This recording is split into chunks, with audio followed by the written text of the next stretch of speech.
I remember how afraid I was when I had to testify in Eaton County. Coming face to face with the defendant and his counsel for the first time, I remember how absolutely stunned and confused I was to be sitting there, being questioned by a grown woman about this monster molesting me as a young girl. That was a ground-shattering moment for me. I looked back at my attorneys, these incredible heroes who are honorable, diligent, empowering warriors, and supportive women who will go down in history with all these words as their purple hearts for saving us and fighting for the right cause. But then I looked at you, Shannon, and you're not even here today for me to look you in the eye. As you so aggressively questioned me, a young girl, and wondered what possessed you to defend this man. What made you waste your hard work in law school on this despicable case? I watched these statements all week, and the camera turned to you and the defendant multiple times. I even saw the two of you smile. I'm going to have to ask that Is she really objecting to this victim at this point? you feel it would be inappropriate to direct questions and comments at defense counsel. Well, defense counsel has a job to do. She can comment on it. I think you have thick enough skin to let it go where it should. Thank you. You may proceed.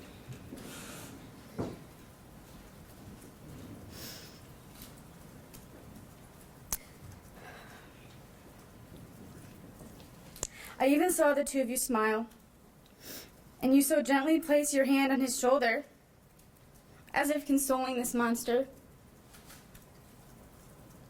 I am so confused by your career path, and I do not respect you or your choices. I will choose to be a role model to my children and young women, just like Angie, Robin, Andrea, and now Judge Aquilina have been for me and forever will be. So thank you. We have won this first battle, but our war is not over. MSU knows what they have coming. You know that you enabled and are accountable for ignoring complaints from the past, so I gladly say goodbye, Luanna Simon. Your time as president will be over, and shame on you for not listening to young women. I hope you spend the rest of your days thinking about your 9 to 16-year-old self and how it would have felt to be sexually assaulted and speak out about it only to be turned down. I actually plan on finishing my college career at MSU, and I better have a new president by the time I get there next fall. To USAG, I'm utterly saddened that the defendant has caused the sport of gymnastics to be tied to the weight of sexual abuse and child molestation. I am more disgusted that you knew of this and failed to act when you should have.